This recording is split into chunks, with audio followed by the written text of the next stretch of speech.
Blanca, bon dia i benvingut. Moltes gràcies. Avui tenim la ministra d'Igualtat, Irene Montero. Aquí tenim ganes de traçar la seva trajectòria personal, professional. Esperit de superació. Resisteix.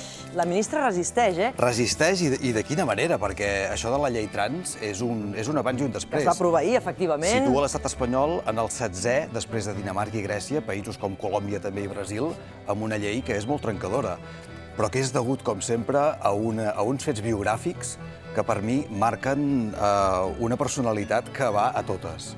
De fet, ella, com dèiem, resisteix.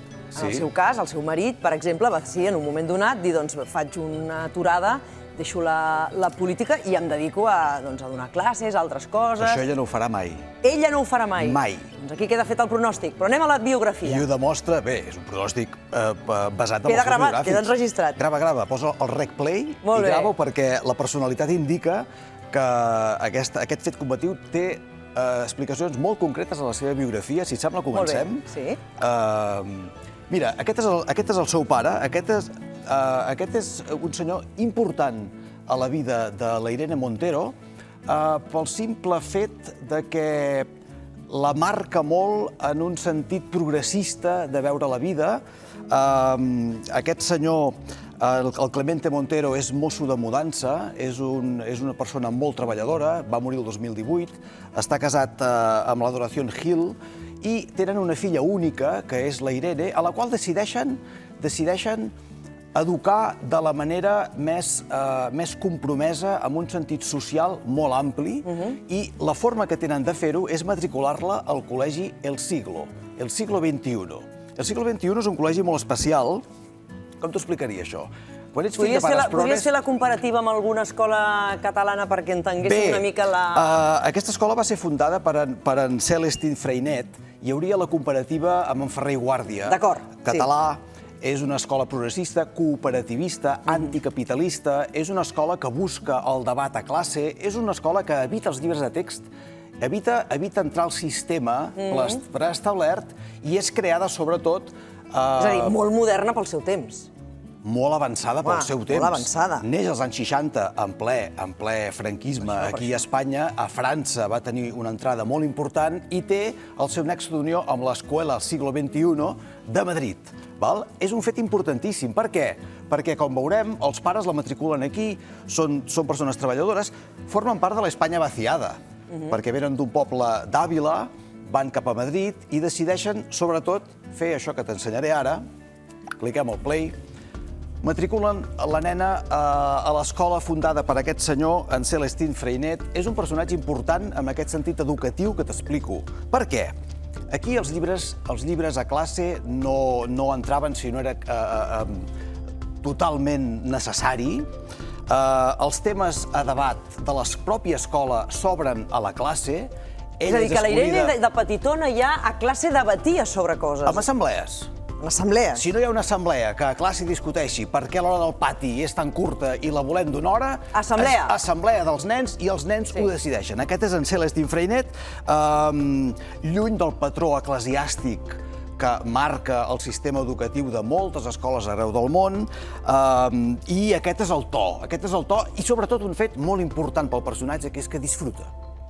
Disfruta perquè ella s'adona que quan surt davant de classe a discutir i a defensar els temes que ella vol... L'escolten.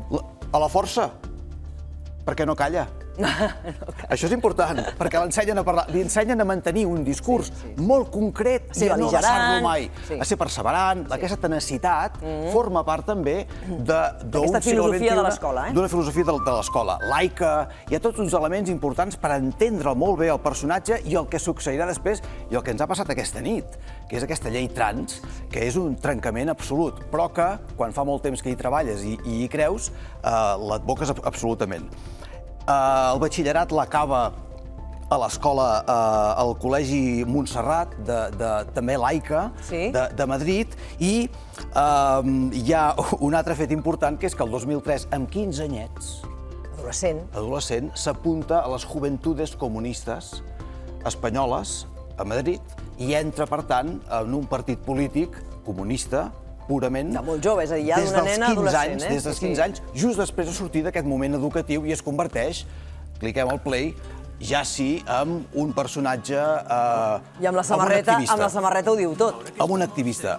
El seu plantejament polític, la seva, com t'ho diria, la seva disciplina de partit, tot això que ha après abans, és tan forta que sí, es llicencia en Psicologia per l'Autònoma de Madrid, però quan li concedeixen una beca a Harvard, per estudiar a Harvard, no l'accepta. No l'acaba. Decideix que no la farà perquè el seu compromís polític està per davant d'aquesta beca, d'aquests estudis, d'anar a Harvard... D'aquests estudis i de tot el que representa. Fa un viatge a Xile, per exemple, hi va uns 6 o 7 mesos, i a Xile hi va precisament per estudiar els moviments estudiantils i les protestes que s'estan fent al carrer, juntament per veure com funcionen aquest tipus de vagues i de forma de fer social de protestar. Tot això ve de l'aprenentatge anterior i es projecta en No, és una lecció important, eh? Vull dir, no vaig a Harvard i em quedo i em comprometo amb l'activitat política. Fa de dependenta d'una botiga d'electrodomèstics, molt poc temps, i el maig del 2011 succeeix un abans i un després importantíssim pel personatge i diria que per la vida política del país, perquè es produeix el 15M. I aquí sí que la Irene Montero, el 15M, es planta a la Puerta del Sol. Despunta. Despunta. A moltes ciutats espanyoles es produeixen vagues, el que vam viure, sobretot en personatges com ella, i un fet molt important perquè és la gènesi de Podemos. I una miqueta més tard d'Unides Podemos. Aquí el nom fa la cosa. Comença una mica tot aquest procés polític que ja no la separarà, sobretot, de res més que no sigui la política. Rebutja aquesta beca i succeeix un fet a la seva vida importantíssim, que és aquest que veiem aquí, que s'enamora de, precisament, el líder polític que la convida un bon dia al programa La Tuerca amb K. La Tuerca amb K, que convida a una nova activista que hi ha a Espanya, que està fent moltes coses, al programa que dirigeix Pablo Iglesias, i a partir d'aquí ja no se separa d'ell. A partir d'aquí ja s'uneixen com a parella. Formen una família. Comencen a sortir junts, tenen 3 fills, tot el que ja coneixem. El xalet a Galapagar, tot plegat, que per cert, aquest xalet ve una mica per l'ajuda que li havia donat... L'assetjament que han viscut en el xalet. Assetjament brutal, una cosa mediàtica. Em sembla que encara continua. Encara continua, i aquí comença aquesta escalada. Pren seient el 2016 al Congreso de Madrid, a través del partit, sobreviu a canvis, ajustaments, el partit varia una mica la seva filosofia i ella sempre, com a parella de Pablo Iglesias, és allà, carregant-se a vegades... No, tota la responsabilitat... Enemics polítics. Sí. Enemics polítics importants. Aquest personatge estava destinat una mica a... El successor... Era la mà dreta d'en Pablo Iglesias. Era un culimerda. Home, durant molt de temps. Durant molt temps. Aquests dos personatges van marcar... I de cop trenquen peres. Què va passar aquí? Va passar que hi ha la perseverança, la tenacitat d'un personatge que es dedica a, molt subtilment, i això és una cosa que s'ha de fer molt ben feta, apartar tot aquell que pugui fer ombra a Pablo Iglesias. Hi ha uns moviments interns importants que han anat apartant, sense que ho sembli, perquè quan mires la llista dius, ostres, aquests s'han anat desapareixent personatges que han anat donant pista lliure a una mica a les dues persones que comanden el partit, que són parella, que tenen fills, que tot això, però que té un efecte molt directe a nivell polític intern. I extern també. Home, i tant. I extern també, perquè el que va passar ahir és d'una transcendència política molt important. Ja sé que hi hem parat molt esment i en parlarem molt als telenotícies, és important, però aquesta llei trans i també la de l'avortament... Tot el suport que va rebre a les portes del Congrés. Aquesta és ella. Sí, aquesta és ella.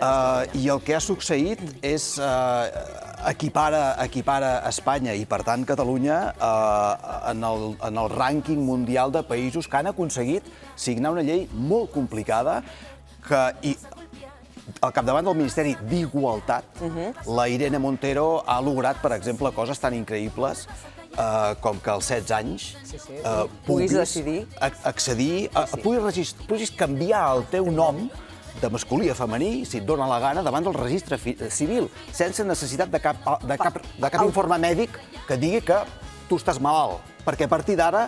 Això canvia radicalment les coses. considerat una malaltia. Les teràpies conversives, imagina't, quina cosa més perversa, ja queden prohibides i qualsevol que abusi o que trenqui aquests drets pot ser multat amb una multa de 150.000 euros.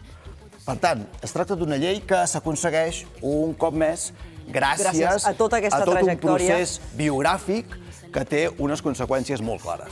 Molt clares, i que crec que ahir, políticament, amb aquesta aprovació, Irene Montero, després de situacions molt dures, molt tenses, que ha viscut molts pals a les rodes, molts entrebancs, aconsegueix per fi aquest objectiu i tinc la sensació que això és un punt d'inflexió, també. És un punt d'inflexió polític molt important. Pel que pugui passar a partir d'ara. Veurem, perquè, com estaves explicant, el futur d'Unides Podem, de Mas Madrid, és a dir, estem ja tots amb la vista posada en processos electorals que els tenim a la cantonada, i serà molt interessant veure si aquestes divergències que hi ha, Yolanda Díaz, Irene Montero, tot això es va unificant o no pels propis interessos de l'esquerra.